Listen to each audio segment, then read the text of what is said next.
ទីហ៊ានកម្ពុជាពីររូបគឺពលបាល់ឯកតារានិងពលបាល់ត្រីវិជា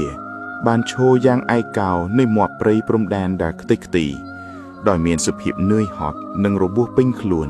បន្ទាប់ពីឆ្លងកាត់ការប្រយុទ្ធគ្នាយ៉ាងសាហាវអស់រយៈពេលជាច្រើនថ្ងៃ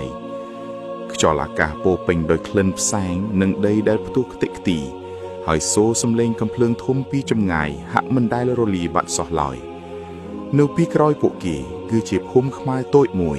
ដែលមានផ្ទះសម្បែងក្រុមគ្រួសារក្មេងៗនិងសាលារៀនដែលបន្ទប់រៀនបានប្រែជាស្ងាត់ជ្រងំចាប់តាំងពីការបាញ់ផ្លោងបានចាប់ផ្ដើម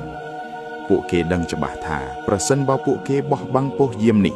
ច្បាស់ណាស់ថាអ្វីគ្រប់យ៉ាងនិងមនុស្សគ្រប់គ្នានៅពីក្រោយខ្នងពួកគេនឹងត្រូវធ្លាក់ក្នុងគ្រោះថ្នាក់ព្រះអាទិត្យទើបតែរះបានបន្តិចដីក៏ចាប់ផ្ដើមញ័រក្រោមស្បែកជើងកំវាងរបស់ពួកគេហើយសញ្ញានៃការរំកិលខ្លួនដំបូងបានលេចចេញពីមាត់ព្រៃកងទ័ពសត្រូវចំនួន15នាក់បានវាយសម្រុកចូលមកប្រកបដោយរបៀបរៀបចំនិងអាវុធពេញដៃស្បែកជើងរបស់ពួកគេបានជួនកំទេចស្លឹកឈើជ្រុះខណៈពេលដែលពួកគេរុញច្រើនមកមុខដោយទំនុកចិត្តតារានិងវិជាបានសម្លឹងមើលមុខគ្នាដោយស្ងៀមស្ងាត់មួយរំពេចភ្នែករបស់ពួកគេបង្ហាញពីភាពលើវើយប៉ុន្តែក៏មានការតាំងចិត្តយ៉ាងមោះមុតផងដែរដោយគ្មានផ្លូវដកថយពួកគេក៏បានជ្រកក្នុងកំទេចកំតៃនៃអាស្រមបុរាណខ្មែរមួយសសរថ្មដែលបាក់បែកនិងបំណែកចម្លាក់ដែលខ្ចាត់ខ្ទីដោយសារការទម្លាតគ្រាប់បាំជាច្រើនខែកំទេចដ៏សក្ការទាំងនេះបានคล้ายជាខ្សែការពារចុងក្រោយរបស់ពួកគេគ្រាប់កំភ្លើងដំបូមបានបន្លឺកាត់ព្រៃធ្វើឲ្យម៉ែឈើញ័ររន្ធត់និងហុយធូលីដីទ្រលោមវិជាមានអារម្មណ៍ឈឺផ្សាដោយសាររបួសចាស់នៅត្រង់ស្មារបស់គេបានរើឡើងវិញនៅពេលដែលគេបាញ់តបទៅវិញទាំងកម្រិតធ្មេញឥតទ្រាំនឹងការឈឺចាប់តារាបានធ្វើចលនាយ៉ាងស្ទាត់សមត្ថភាពទោះបីជាឈាមជោកអាវក្រោះក៏ដោយគេណែនាំវិជាឲ្យទៅរកជ្រុងដែលមានសុវត្ថិភាពតាមដានការវាយឆ្មក់របស់សត្រូវនិងបង្ខំដៃដែលញ័រទៅត្រូវឲ្យនៅនឹងព្រៃទាំងមូលបានប្រែជាមានភាពច្របល់គ្រាប់កំភ្លើងបានបាញ់ទម្លុះស្លឹកតែមានដីផ្ទុះក្រោមជើងរបស់ពួកគេនិងក្លិនរំសៅដែលឆេះភាយពេញអាកាសពួកគេមិនបានតស៊ូជាអ្នកយោធាពីរនាក់ដែលប្រឈមនឹងគ្រោះថ្នាក់មិនអាចទៅរួចប៉ុន្តែជាអ្នកការពារប្រជាជននៅពីក្រោយខ្នងពួកគេរាល់ជំហានដែលពួកគេរារាំងមិនឲ្យសត្រូវឈានមុខគឺជាខណៈពេលនៃសុវត្ថិភាពសម្រាប់អ្នកភូមិដែលកំពុងរត់គេចខ្លួនកាត់វាលស្រែពីចម្ងាយម្នាក់ម្ដងពួកអ្នកវាយប្រហារបានដួលស្លាប់ឬដកថយពីការការពារដោះដូររឹតច្រាញ់របស់ទាហានទាំងពីរនាក់នោះរហូតដល់ទីបំផុតសំឡេងកំភ្លើងក៏រលាយបាត់ទៅបន្តិចម្ដងហើយព្រៃឈើក៏ធ្លាក់ចូលក្នុងភាពស្ងប់ស្ងៀមឈឺចាប់ផ្សែងអណ្ដើតកាត់ដើមឈើដូចជាវិញ្ញាណពណ៌ប្រផេះហើយអាស្រមដោះបាក់បែកនៅជុំវិញពួកគេហាក់កំពុងតែដកដង្ហើមធំផ្ងាយក្តីធូរស្បើយព្រមពួកគេផងដែរនៅពេលដែលការគំរាមកំហែងចុងក្រោយបានបាត់អស់វិជាក៏លុតជង្គង់មកខាងចុះដង្ហើមហត់ខ្លាំងនិងភ្នែកវិលវិន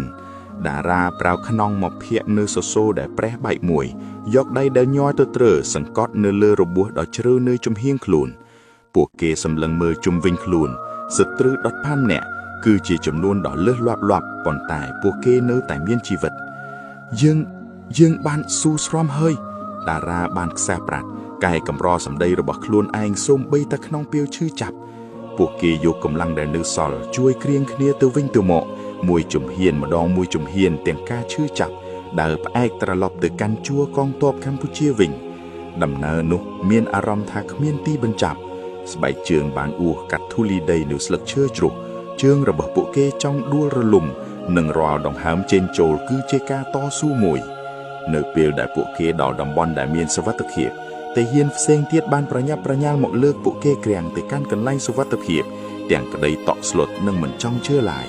ពួកគេបានទទួលស្វាគមន៍មិនមែនជាការអបអរសាទរឡើយប៉ុន្តែដោយការគោរពយ៉ាងស្ងប់ស្ងៀមជាការដឹងគុណចំពោះបុរសពីរនាក់ដែលបានផ្ទុកទម្ងន់នៃភូមិទាំងមូលនៅលើខ្នងពួកគេខណៈពេលដែលពួកគេកំពុងទទួលការព្យាបាលសម្លៀកបំពាក់រហែករហួយស្បែកស្លែកស្លាំងនិងភ្នែកធ្ងន់ដោយភាពនឿយហត់ទាហានទាំងពីរមិនបាននិយាយពីជ័យជំនះឡើយពួកគេនិយាយតែពីការរងទុក្ខដែលពួកគេបានឃើញក្តីភ័យខ្លាចដែលពួកគេបានសែងនិងសង្ឃឹមថា គ្មានក្មេងក្រុមគ្រួសារឬភូមិណាទៀតឡើយដែលត្រូវរងគ្រោះក្នុងការបំផ្លាញបំភ្លេចនេះរបួសរបស់ពួកគេនឹងជាសះស្បើយយឺតប៉ុន្តែស្លាកស្នាមទាំងដែលអាចមើលឃើញបាននិងមិនមើលឃើញបាននឹងនៅតែមានដរាសប្រោះទោះបីជាយ៉ាងណាក៏យើបខាងភាពឈឺចាប់នោះក៏ដោយពួកគេនៅតែប្រកាន់យកការពិតមួយគឺថាពួកគេបានការពារប្រជាជនរបស់ពួកគេបានឈរជើងយ៉ាងរឹងមាំហើយក្នុងការរករងរបស់ពួកគេបាននាំមកនូវការបន់ស្រន់យ៉ាងស្ងប់ស្ងាត់ថាព្រំដែននឹងស្គាល់ពីសន្តិភាពនៅថ្ងៃណាមួយ